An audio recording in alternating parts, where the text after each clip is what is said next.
Well, my name is Chantal Desdunes. I'm one of the founding member of the High School for Youth and Community Development. I did present the parental involvement and the student involvement. Provided that my children were in private school, and I was looking for a place where they do have private education in a public setting. Our principal, Ms. Mary Prendergast, approached us at CCM, and we meshed. And YCD came about, we presented, and we were able to have YCD, or the High School for Youth and Community Development, come to life in 2003. And we started this school in 2004, September 2004, and we are here. And I am the mother of two beautiful people, a young man and a young woman. I'm very proud of them, and I've had thousands of babies at YCD, and I have the privilege of being part of their lives, of their future. So my job here is basically almost done, and I am so proud of this community and how far we have come as a school, as a community, and the culture that we have established at YCD for our young people. So basically, I am who you say I am. It's an educator, a community activist, a mother, a woman of this community and of culture, a Black woman, always fighting for the betterment of women, not just Black women, but women in general. In the gist, that's who I am. Dropping the semantics. Where I am right now is Crown Heights, and I've been there for the past 50 years, and it is part of Flatbush. It's about 2 blocks away from Flatbush. And they have now changed it into North Flatbush, South Flatbush, Crown Heights, and whatnot.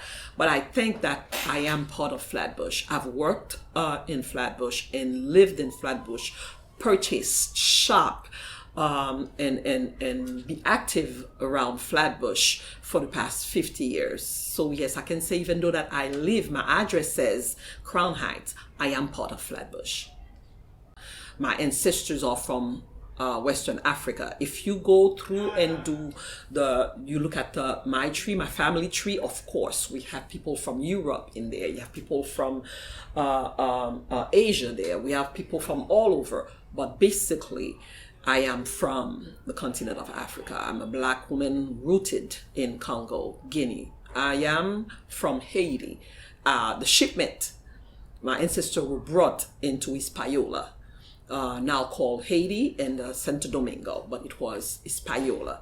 So I am from Hispaniola, but by way of Congo, Guinea, and Western Africa.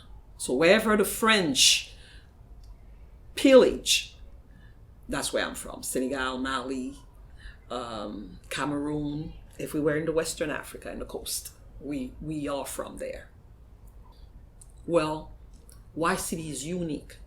It's a hub where we've had generations of students coming in. Right now we have the children of our first graduates from 2008 here as freshmen and sophomore.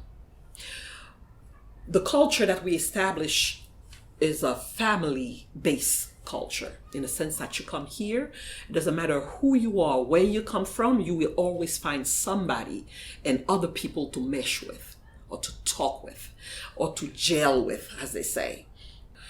We let people know that when you are here, your children are not only safe, but your children will be getting the appropriate education that they need to be a wholesome person, a whole person, equipped to fend and meet any challenges out there. And there are challenges. There are impediments out there, that waiting for our children. Our children are equipped. You are going to be equipped, okay, to face people of all shape, people from all walks of life. because you do know that the competition out there is very fierce. You understand what I'm saying? But you will be equipped, not only for academically, but as far as socially, emotionally, and you're going to be a wholesome person. You have the right to be you. What we love about our children is how unique they come in and how unique they remain. There are no followers. There are a bunch of leaders, individual leaders, and they all mesh because you also have a Venn diagram. Doesn't matter if you're from Mexico or you're from Korea or you're from China or you're from Ghana, there's always a Venn diagram. You listen to almost the same music. You watch almost the same movie. You think almost alike in the same that you are about servicing. You're about service. Most of our students, when they graduate here, they're all about service. They're either social workers, doctors. They're about servicing. They're about giving back. They become teachers. Example, we have Mr. Torres here. He's one of our valedictorian of 2010. He came back. 3 or 4 of the students came back as teachers. They left, they went to other schools and stuff like that. They are English teachers. And we have a young man, he used to be one of the best rappers or one of the best griot. He speaks well. He was amazing. And whole and behold, he's an English teacher. And he is giving back. He's giving back to the system, okay? That formed him, that molded him. And he is a father of 2 beautiful children, a boy and a girl. This amazing young man will come back and give back. They all congregate here. They all come back here to give back here, and which is Flatbush. You call them, they are here. They're volunteers. Back in Haiti, I am from what they call the privileged class, meaning I am the product of private education, meaning that by the time I was in junior high, I've already done Latin, Spanish, geometry, trig, etc., etc., etc. So I like to say and joke that it will take some people 3 lifetimes to get my 5th grade education. This is our privilege. We were. So coming here, my children went to private school from kindergarten and from pre-K all the way up to 8th grade until I could no longer afford private education. So I had to find a way in District 17, servicing Flatbush, Crown Heights, and different places to find something similar or equal, even a little bit close to what I know that should be. Because when you do look at the services being rendered, the classes, the quality of the education, it was subpar. So I had to go around and be the parent from hell asking questions. So what do you have for my child? So what this and what that? Because they don't like back in the 1997 and early 2000 for you to come as a parent, as a Black woman, and ask questions about their system, the public education system, especially in District 17 at the time. So basically I had to come and fight and ask them basically, why is my child being punished because he said this or he said that? My child was in a class in math in 8th grade, first time for him in public education, where whatever that they're teaching him, he gets 100 and gets in a verbal altercation with a teacher, calling the class a bunch of ignoramus. My son corrected her by saying, if you're calling them ignoramus, you're calling me an ignoramus, and you're calling them an ignorami, because ignoramus, plural, is ignorami. She got very upset and told my son that from now on, you will get a -10 for all your tests. And my son got 100 and got suspended until I set foot and then corrected it. She was dismissed because I went all the way up to 131 Livingston Street and everything, and said that if my son is asking the teacher not to use verbal abuse, okay, abusive language to substitute for classical management, because the children are being rowdy, not because they don't know what they're doing, it is because you are being very abusive. And my son was correct. Parents have to not sit at the table. Like, so, oh, well, parents sit at the table. Nah. Or have the voice. Nah. They are the voices. They are the entire speech. They have not only to sit at the table, but they are the person facilitating. They are the people facilitating the exchange between administration, between students, and between the parent community. And that's basically the success of YCD. Empowerment of the parents, empowerment of the students, not sitting at the table, but being part of the decision making at YCD. And teamwork is a great ensemble. We have great administration with a great orchestra. Parents, student, staff coming together. Music, beautiful, amazing, fantastic music is being made right here at YCD. And I'm proud of that.